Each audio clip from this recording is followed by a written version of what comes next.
misalnya memasuki dimensi, apalagi dimensi 4 atau 5, itu kan memang kan nggak ada nggak ada istilahnya waktu masa lalu, masa sekarang atau masa depan kan. Tapi kita ini kan di dimensi 3 ya. Ya tetap ada lah hari esok, masa depan kan gitu Ki. Itu penjelasan gimana itu Ki?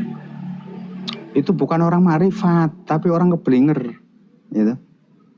Kalau dia mengadakan perjalanan rohani, dia masuk kepada alam-alam malakut, dia di situ akan ditunjukkan surga yang sebenarnya dan neraka yang sebenarnya.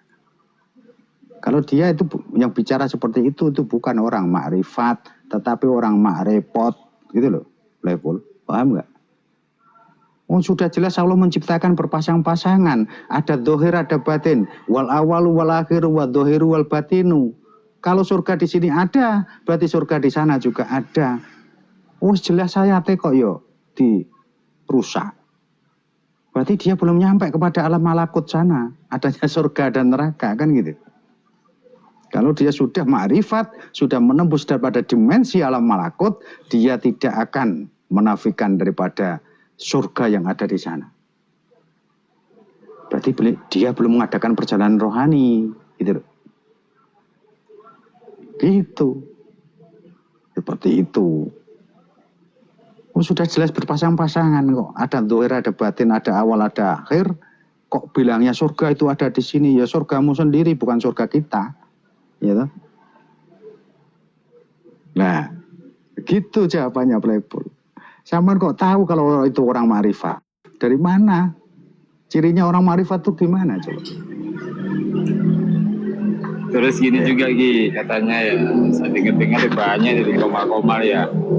Hari itu nggak ada, masa depan nggak ada, yang ada hari ini. Masa depan ya hari ini. Saya juga bingung gimana ini, saya jelaskan gini, saya contohkan gini, misalkan saya punya air.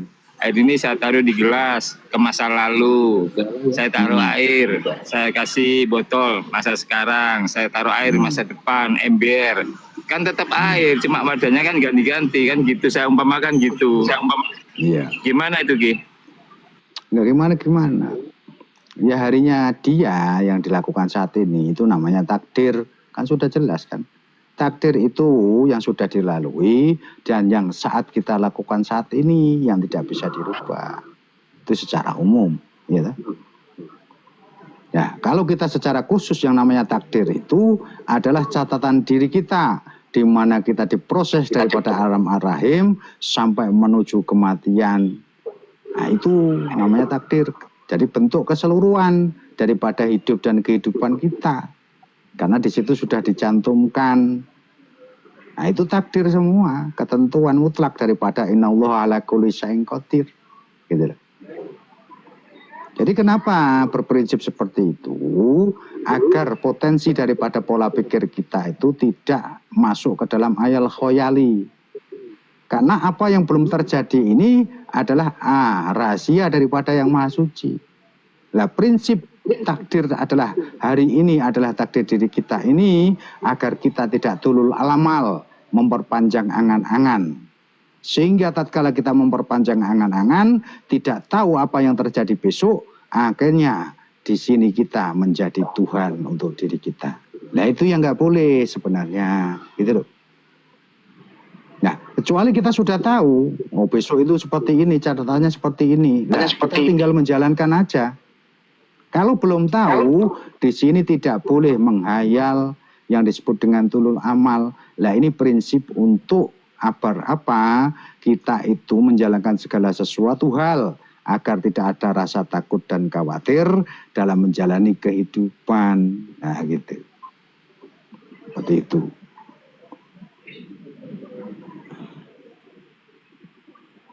Simpel kan? Lah ngono kok mbok arani wong marifat iki piye sih? Sampeyan ndelok wong marifat level. Ya orang yang dikasih pengetahuan walaupun yang sedikit, ya masa lalu, masa sekarang dan masa depan gitu. Nah, itu orang marifat gitu. Iya. Oh. Kan marifat kan yang diketahui kan gitu. Jadi misalkan gini Ki. Ya. Anak sekolah kan ada yang tidak masuk, ya kan? Dia tidak hadir kan ya. Tapi kan ada, terus dia hadir kan itu. Seperti gitu. Entah itu Mas yang hadir di masa sekarang atau yang hadir di masa depan kan gitu.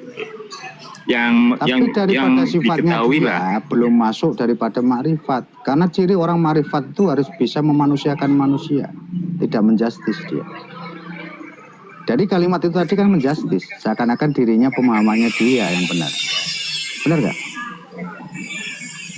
Hah? Iya. Label. Ya kayak gitu juga sih. Ya bisa jadi gitu gitu. Loh iya, ciri-ciri orang marifat itu satu huruf M bisa memanusiakan manusia. Jadi dia menerima daripada pemahaman apapun, tidak mengedepankan pemahamannya sendiri, gitu loh. Nah, itu loh playful. Nah, yang kedua, dia mempunyai akhlak budi pekerti yang luhur.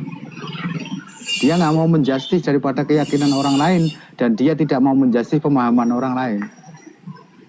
Nah, kalau sudah menjustis pemahaman orang lain, tidak menerima pemahaman orang lain, berarti belum makrifat. Iya kan? Iya kan? Bener nggak? Lah baru nanti yang ketiga, ciri orang makrifat ini adalah mempunyai kemuliaan yang ada di dalam dirinya. Dia selalu memuliakan daripada selain dirinya. Dia menghormati selain dirinya, tapi dia tidak berhak dihormati. Nah, seperti Syekh Abdul Qadir Jailani itu yang ketiga cirinya. Gitu.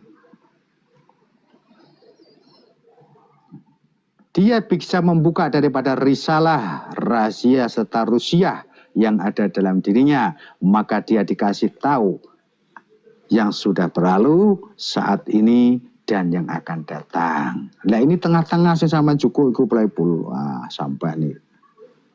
Gitu. Sentimen sampai nih Juko tengah-tengah tok. Gitu. Berarti orang itu ya mohon maaf ya, orang itu misalkan sudah bermakrifat, tapi yang jaga nih egonya. Apakah itu bisa dikatakan makrifat iblis atau apa gitu? Enggak tahu saya. Ya kan dia sudah punya pengetahuan surga, neraka dan lain sebagainya ya.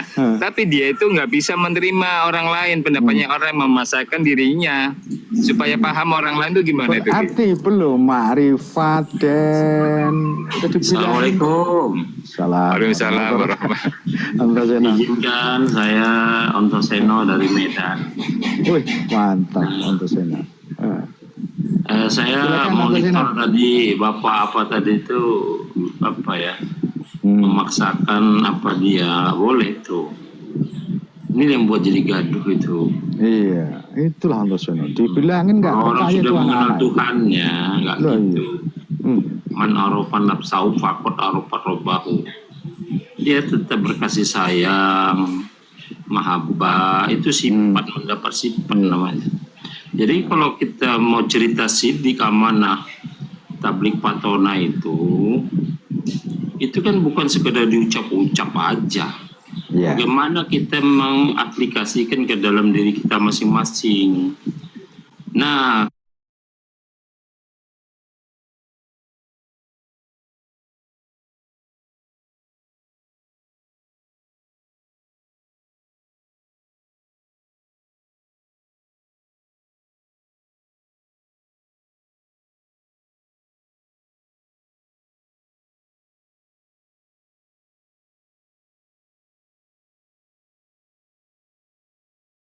sayang karena intinya ila anta masudi waridu kamar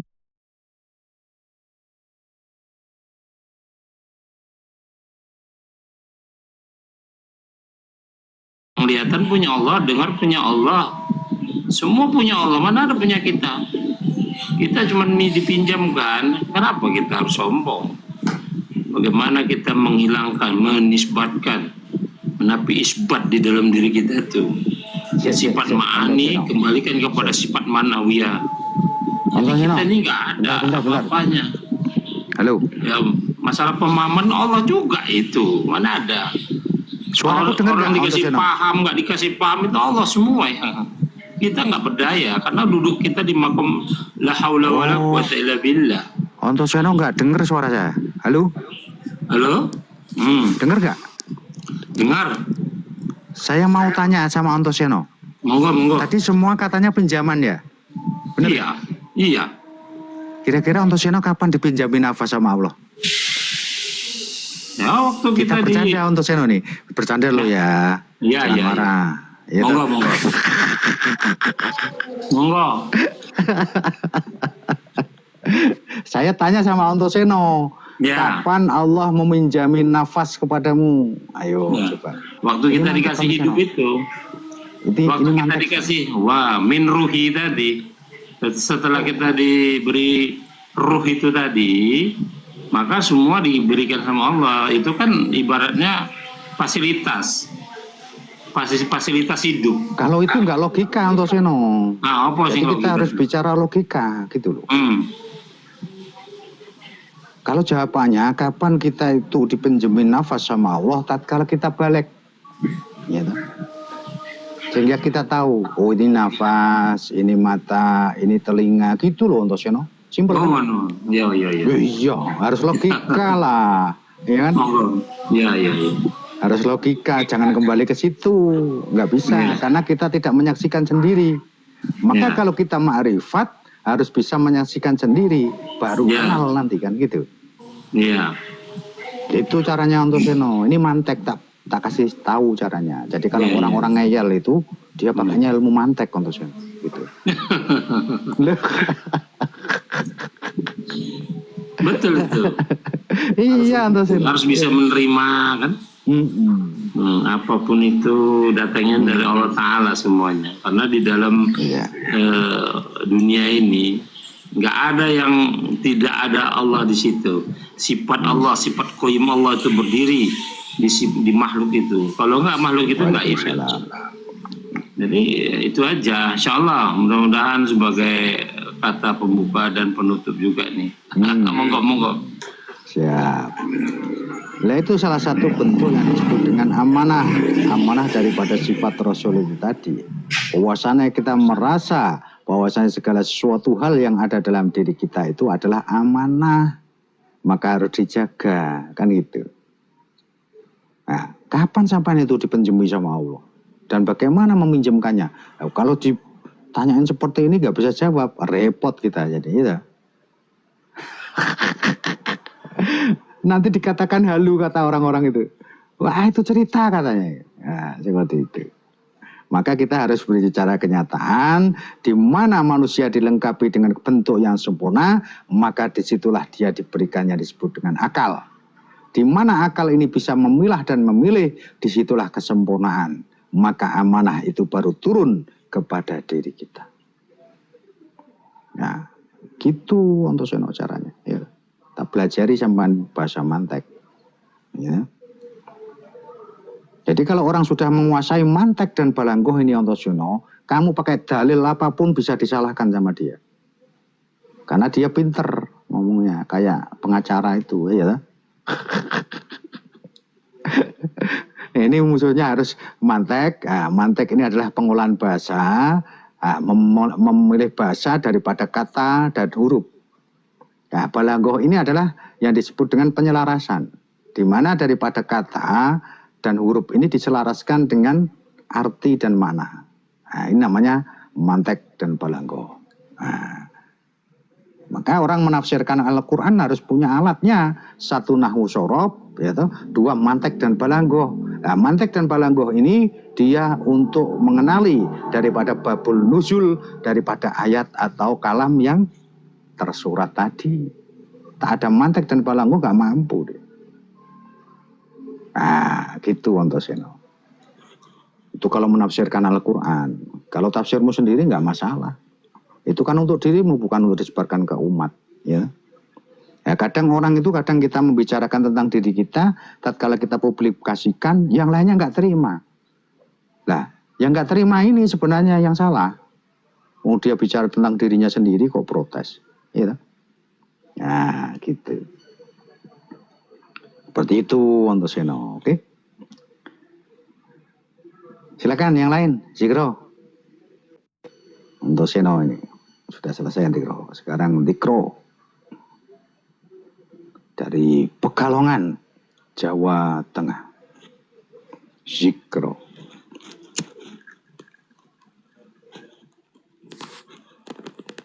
Assalamualaikum, saudara-saudara.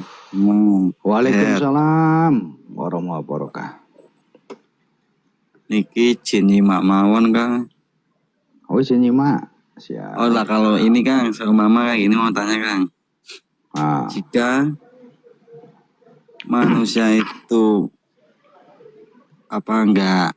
nggak pintar dalam arti ya beragama lah Kang, tetapi ia menjalankan apa perintah Tuhan dan tidak pintar sama sekali, oh, itu gimana Kang? Terus kalau ada kata Allah bisawab itu apa Kang? Terima kasih. oh. Ya kalau nggak tahu agama ya nggak usah ke agama. Karena agama ini adalah yang disebut dengan agar kita tidak kacau gitu. Ya, konsepnya di sini manusia dalam kehidupan itu kalau sudah mengetahui antara baik dan buruk, maka jalankan sesuai dengan kapasitas dirimu. Itu juga agama sama. Karena pengajaran daripada agama adalah menjalankan kebaikan, menjauhi daripada keburukan. Maka agama ini literasinya adalah sifat kemanusiaan, kan gitu. Seperti itu. Nah, kalau sudah tahu baik dan buruk ya jalankan, selesai sudah. Nah, itu juga salah satu bentuk agama. Aturan agar kita tidak kacau, kan gitu loh. Nah, tentang wallahu a'lam bishawab ini adalah daripada kepasrahan diri kita, bahwasanya kita tidak mampu menjangkau segala suatu hal daripada ilmunya Allah. Karena ilmunya Allah itu bersumber daripada segala suatu bentuk yang ada di langit dan yang ada di bumi. Maka tatkala kita tidak mampu ya wallahu a'lam bishawab, hanya Allah yang tahu. Nah, itu aja zikro ya. Enggak tahu kok dipaksakan. Berarti siapa yang tahu? Yang Maha Kuasa. Kita hanya sekedar dikasih tahu. Maka kalau dikasih tahu inilah yang disebut dengan keterbatasan. Yang tidak terbatas siapa? Allah. Gitu nih. Oh, nggih Kang. Gitu. Berarti apa itu kalau semua makan jalan menuju Tuhan itu kan kadang kan berbeda-beda ya Kang, nggak bisa Ya. Intinya kan kita itu semua kan ingin kembali ke Allah kan itu kan Kang. Berarti nggak melihat itu orang itu apa masa lalunya kelam itu nggak melihat itunya berarti ya Kang. Enggak. Makanya disebut di sini adalah yang disebut dengan husnul khotimah. Nah, baik yang penghujungnya, kan gitu tuh. Nah itu, karena Allah itu mempunyai yang disebut dengan innallaha ghafurur rahim. Ya. Mempunyai sifat maha pengasih, maha penyayang, mempunyai daripada sifat yang disebut dengan selalu ngapuro, memberikan maaf kepada manusia itu tadi. Selagi nafasmu masih ada di dalam dirimu, di situ tatkala titik akhir sakaratul maut, dirimu mengucapkan kebaikan, itulah yang disebut dengan husnul khotimah. Maka Allah tidak melihat daripada jasmania seseorang, tapi Allah melihat daripada hati seseorang. Tapi jangan dipakai hukum kemanusiaan. Kalau hukum kemanusiaan nanti kita melanggar kemanusiaan, makanya harus selaras. Antara hukum kemanusiaan, hukum alam dan hukum ketuhanan harus berjalan bersama-sama. Ojo sakar PDW. Oh, tupeh Gusti Allah ku delok atine tapi sampean melanggar sistem kemanusiaan. Nanti kena hukuman. Hukuman dari mana? Dari manusia sendiri karena nggak sama dengan yang lain. Nah, gitu loh Dikro. Ya.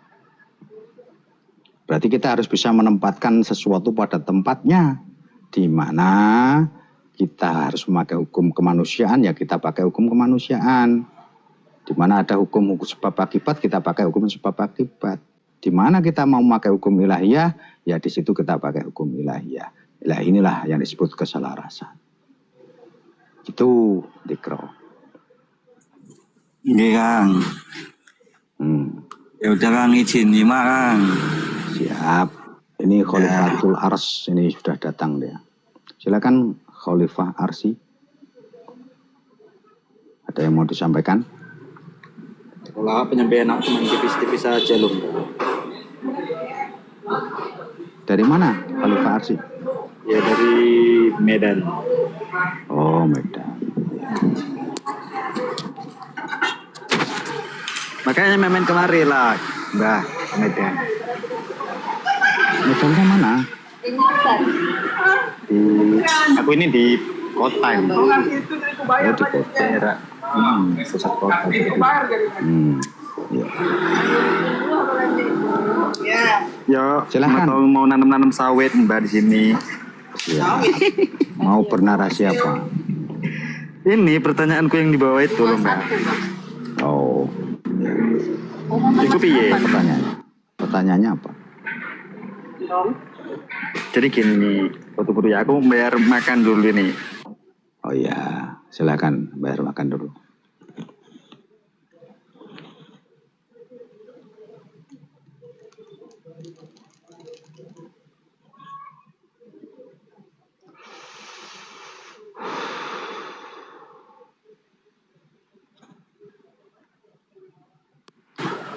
Gini loh Ki. Jadi Ya, nek wong Jawa ngomong wong Jawa ya. Jadi Jangan ngomong wong mbahku Jawa. iku kan wong Jawa. Hah? oh ini perjalananmu toh. Ya, silakan. Bukan perjalananku, aku ini mau Maaf, saya tanya. izin turun. Siap, siap. Ini. Assalamualaikum. Salam. Mau nanya lo ini lo Mbak. Mau nanya. Ya, monggo, monggo. Jadi kan nek wong Jawa iku tetep nglakoni sing jenenge tradisi Mbah Indien. Omongin mbahku ngono. Terus, Jadi kalau setiap mau suro, mbahku itu membuat sesuatu sesaji, kan gitu. terus. Jadi aku heran kan gitu. Oh, Iki mbahku kok nggawe kayak gini. Tak tekon karo mbahku. Oh mbah, iki jane yo apa tak bilang gitu. iya, Ini namanya sesajen. Dia bilang gitu loh. iya. Terus sesajen itu untuk apa? Aku bilang gitu. Ini untuk Iya. mbae. Loh, aku kok nggak belum pernah tahu ya mbahku, tapi kowe tak bilang gitu. Iya, iya, iya, iya. Ya aku kan punya mbah katanya. Iya, iya. Jadi mbahku dulu ngajarin buat kayak gini katanya. Lah itu untuk apa rupanya? Nah ini untuk makanan mbah yang mbahku. Tapi mbahnya udah mati tak bilang gitu. Iya, iya, iya. Dia itu nggak mati, dia itu hidup. Nah kalau dia itu makan kenapa kok nggak habis tak bilang gitu. Iya, iya, iya. Yang dimakan itu bukan ininya, tapi apa dibilangnya? Saripati. Sarinya katanya, saripatinya. Saripati. Jadi aku di situ mumet lah kan gitu. Apa memang gitu? Kan gitu sih. Iya, iya, iya. Jadi tak pikir-pikir kan, tapi orang Islam apa kayak gini juga? Nah itu Iya. belum terjawab. Aku tanya lagi sama mbakku kan, karena dia masih ngerjakan itu. Ya kalau kau itu mau ngerjakan ya kerjakan. Kalau kau itu nggak mengerjakan ya udah. Ya karena mbakku itu melakukan kayak gini, ya tak lakukan seperti ini, katanya gitu. Nah jadi mana tahu mbah itu mengerti untuk Oh, mengerti saya. pengetahuan itu. Saya mengerti. Nah makanya nah itu tolong agak diapakan dulu. Oke, oke. Mantap kan? Aku ini kok nanya memang mantap. Mantap lah. Sekarang mute dengerin ya. Jangan dibantah dulu belum selesai ya. Oke. Sesaji. Arti dan makna sesaji serta makna buah dan sesaji yang ada di dalamnya. Arti dan makna sesaji. Sesaji artinya adalah segala sesuatu bentuk sinkronisasi dengan alam semesta. Dan untuk mencapai janji diri kita kepada ilahi Robbi. Nah, itu tujuannya itu sesaji itu. Penyelasan diri kepada alam. Nah, seperti itu. Maka sesaji mempunyai makna apa? Huruf S ini adalah suatu bentuk penghormatan kepada alam semesta dan para leluhur. Dengan adanya bentuk makanan, buah-buahan, dan bunga, serta minuman yang memberi nama awal adalah para leluhur kita. Penghormatan, kita berterima kasih. Oh, dulu saya tahu pisang. Dikasih tahu sama kakek saya. Kakek saya dulu itu senangannya pisang. Saya kasih pisang lah sebagai penghormatan. Nah, itu penghormatan namanya, ya. Bentuk terima kasih kita pada para leluhur. Gitu. Itu yang pertama ya. Yang kedua adalah empati atau rasa hormat dengan memberikan bentuk, makanan dan lain-lain kepada para arwah dan penunggu alam semesta yang berupa makhluk gaib. Jadi nek arwah utawa jin, dia itu makannya daripada saripati. Nah, ini dalam kitab Daqaiqul Akbar, ya. Makanya di situ kita menghormati karena kita itu hidup di dua alam. Di dua alam maksudnya apa? Ada lahir, ada batin, ada nyata, ada gaib.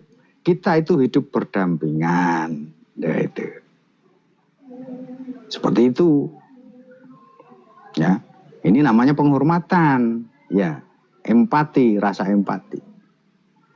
Yang ketiga, sinkronisasi kepada alam semesta dengan bentuk syukur, menjadikan makanan dan lain-lain sebagai wasilah rasa terima kasih kita kepada para leluhur dan gaib serta kepada Allah Ta'ala melalui perbuatan nyata. Jadi sedekah itu hanya bukan untuk orang yang sudah hidup, tapi sedekah ini juga bisa diperuntukkan bagi yang tidak ada, bersumber daripada penyelarasan alam. Nah, seperti itu.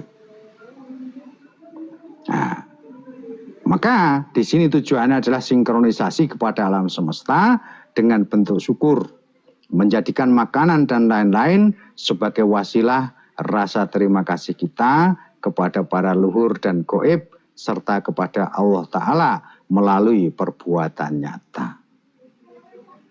Jadi sampean itu mau berterima kasih kepada leluhurmu, harus diperbuat nyata. Bagaimana caranya? Lah itu tadi. Nah, gitu loh. Huruf A dari kata sesaji adalah ajaran untuk memperoleh hikmah dalam kehidupan.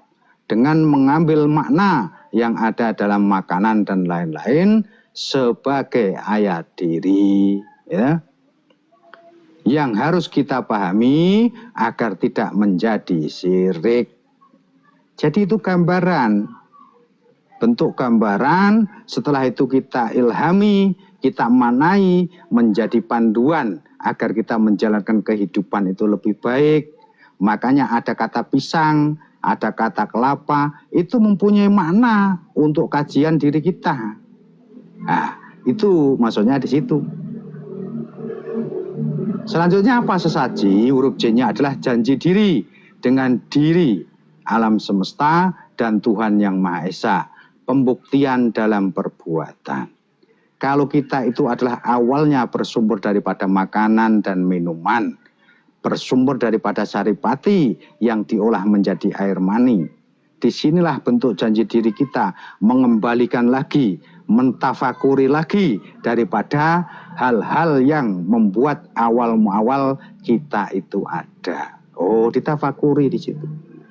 Oh, saya itu dulu dari sini. Ya, dari ini awalnya ditafakuri. Nah, seperti itu. Nah, itu hibroh atau gambaran untuk pengkajian kepada diri.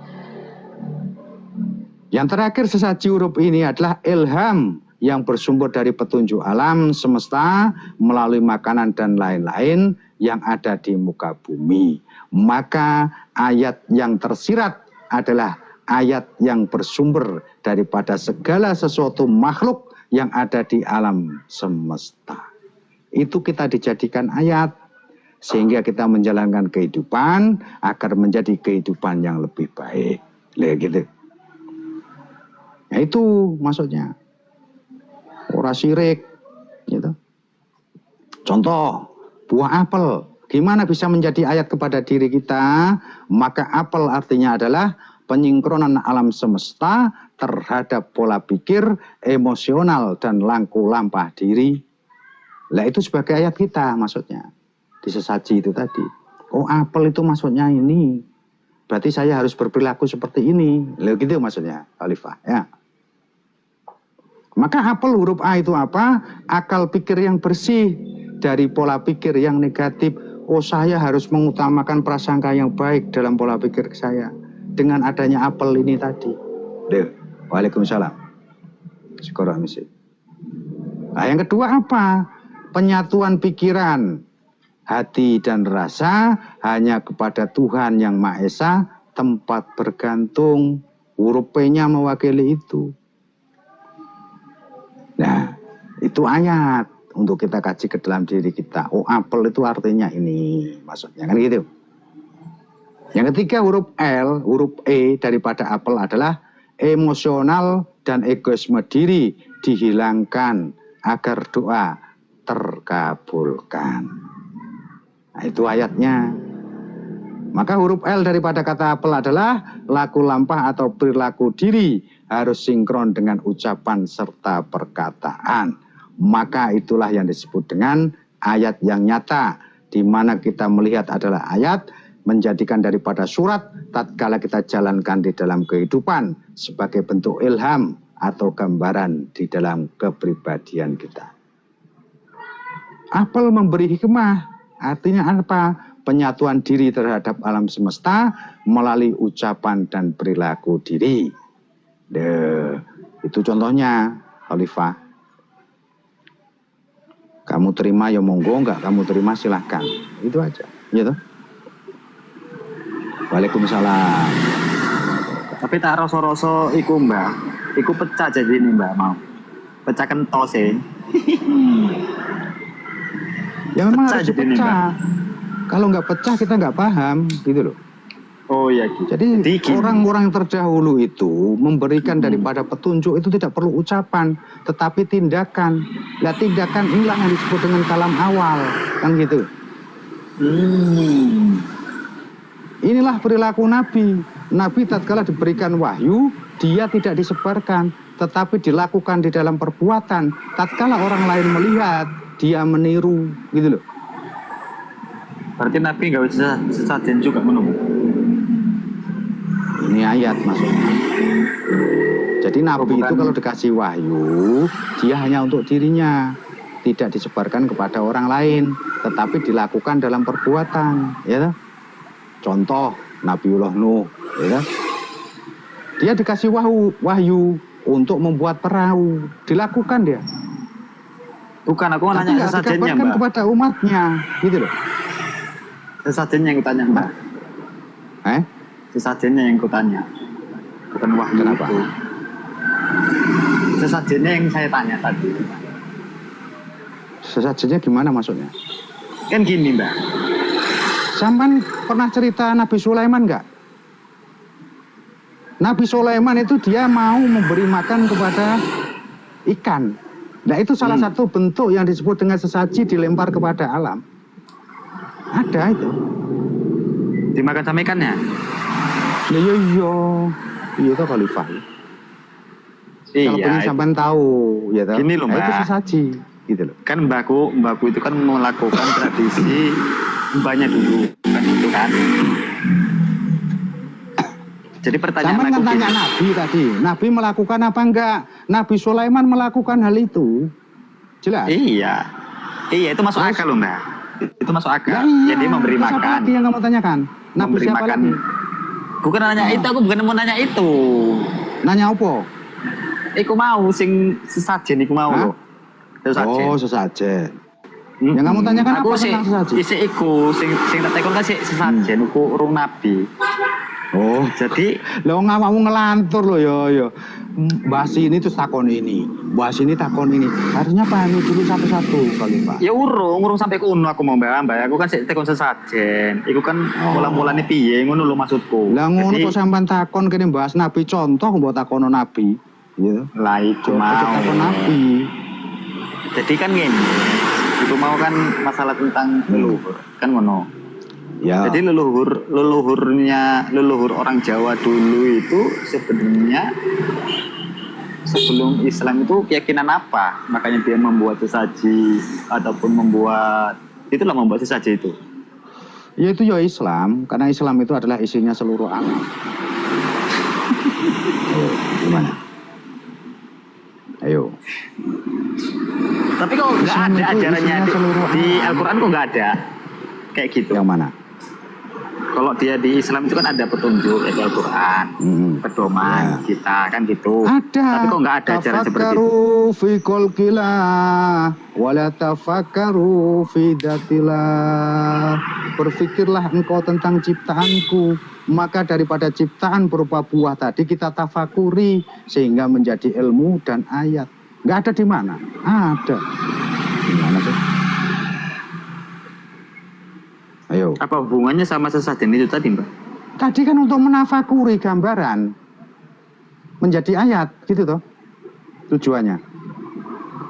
Ya berhubungan lah. Nah, kita bertafakur tentang ciptaan sehingga daripada tafakur tadi menjadikan sebuah ilmu dan keilmuan di dalam diri kita, gitu loh, Oliver. Ayo, gimana? Tapi kenapa kok di Al-Quran itu dibilangnya tidak boleh dilakukan, Mbak? Yang mana yang nggak perlu dilakukan? Aku ikut yang ingat cuma terjemahnya. Iya, piye Aku terjemahan itu? ayatnya orang ingat. Jadi gini, Ya. di saat zamannya jahiliyah dahulu, orang-orang terdahulu itu membuat sesaji. Mereka meyakini bahwasanya sesaji-sesaji itu dibuat akan sampai kepada Allah. Ya. Lalu Allah berfirman di situ, dikatakan sama mereka, sama Nabi Muhammad. Ya. Itu kan masih dialog sama Nabi Muhammad. Dikatakannya sesungguhnya sesaji-sesaji itu nggak sampai sama Allah, tetapi sama Ya. setan-setan, kan gitu. Akan tetapi apa yang mereka sembahkan untuk Allah itu, contohnya berbuat baik ataupun seperti bersedekah, sebenarnya itu nggak sampai juga sama Allah, itu sampai hanya sama setan-setan. Itu ayat itu menerangkan seperti itu, masalah tentang sesaji. Kan bertentangan sih, Mbak, sama yang Mbak jelaskan. Ya enggak. Kalau sekarang bertentangan, kenapa harus ada kurban? Kurban itu kan Kurban sesaji. itu bukan kurban itu kan memang udah ada sejarahnya, Mbak, bukan masalah tentang sesaji. Iya. Salah satu bentuk sesaji itu ya kurban itu. Ya maksudnya gini loh, Mbak. Kurban itu diberikan sama siapa? Apa diberikan sama Allah apa diberikan kepada manusia? Ya diberikan ke manusia lah. Mana mungkin Allah menerima daripada dunia? Sesajen diberikan sama siapa? Ya manusia. Lu mana eneng sesajen di kayak ambil uang? Loh, lah terus apa sing nerima nek wong? Ya tapi itu untuk leluhur sih, Mbak.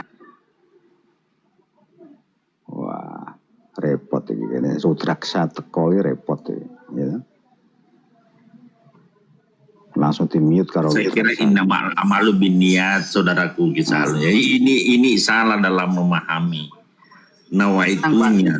Tenang dulu, Pak, tenang. Biar aku ngomong sama Mbak ini dulu. Tenang.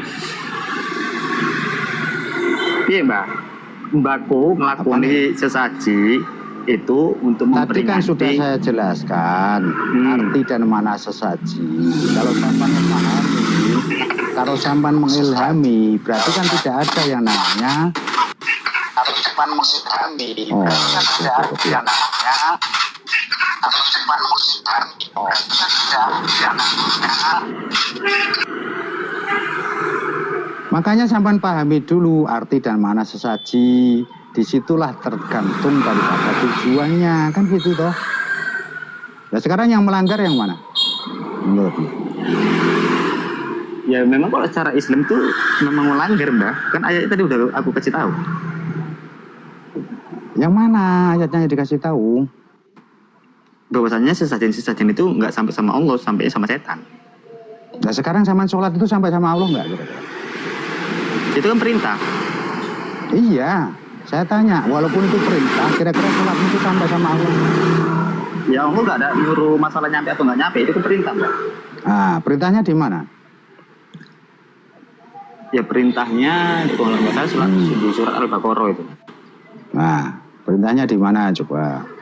Di Satu mana? tanda bahasanya kok isu Islam maka dirikanlah sholat. Ya. Itulah tanda keislaman. Selama ini kamu Gomis. mendirikan sholat apa enggak? Yang didirikan sholat, Gimana caranya mendirikan sholat? ya sholat itu ya bersujud, Mbak. Sholat kok bersujud itu? Mendirikan sholat itu gimana coba? Di situ kan perintahnya mendirikan, aqimis sholata kan? Bukan melakukan kan? Ayo. Nah jadi sholat itu arek kepi yang barusan harus salto ngono Enggak, kepi. kalimatmu tadi kan aqimis mendirikan, perintahnya kan mendirikan. Kalau sampai taat dengan kalam itu harusnya mendirikan sholat bukan melakukan sholat. Paham nggak? Ayo, gimana?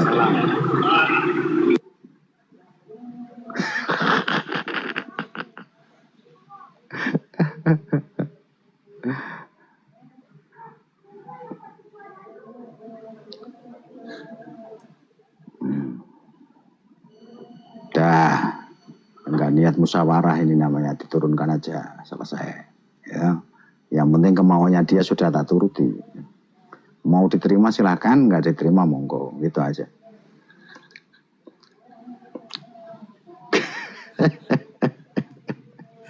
Betul.